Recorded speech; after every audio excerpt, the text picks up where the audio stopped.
Καλημέρα, είμαι καθηγήτρια κλασικής φιλολογίας, δηλαδή διδάσκω γαλλικά, λατινικά και αρχαία ελληνικά.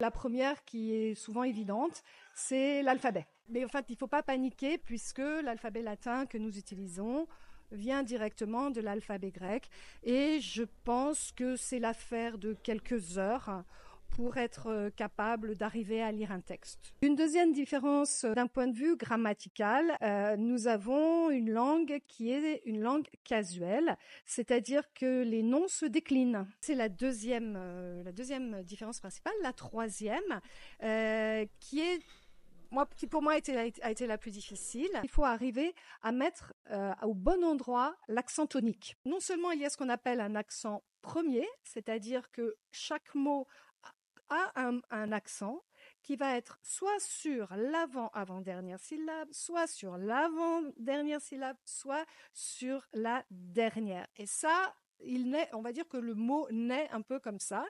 Et en plus, il peut changer. C'est le cas, par exemple, du mot qui signifie être humain. L'être humain se dit anthropos. L'accent est sur le A. Et puis, ça, c'est o anthropos quand il est sujet.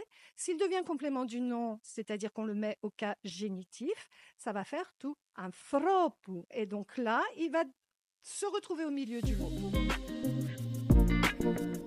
La prononciation n'est pas toujours facile, c'est-à-dire que il faut savoir rouler les R.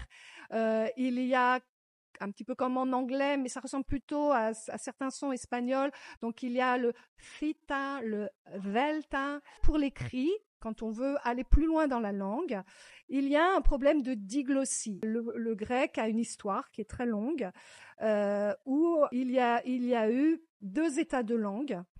Une langue qu'on a appelée, qui s'appelle toujours la kathareusa, une langue puriste qui se rattache au grec ancien.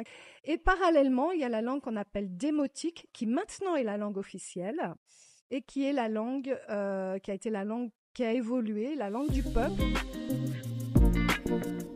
Quand j'ai rencontré le grec ancien, je suis tombée en admiration. Et petit à petit, ma curiosité intellectuelle a fait que j'ai voulu connaître d'un point de vue diachronique cette langue, et je me suis dit, tiens, je vais étudier la suite. Il est difficile, quand on aime déjà le grec ancien, de ne pas être ému par le fait qu'on retrouve des mots, et des mots surtout qui sont liés, par exemple, au paysage méditerranéen, et la lumière qui sont la lumière et les paysages méditerranéens, je les aime particulièrement. Les Grecs s'expriment dans une très vieille langue. Ils parlent d'un pays qui est situé, presque coincé, entre l'Occident et l'Orient.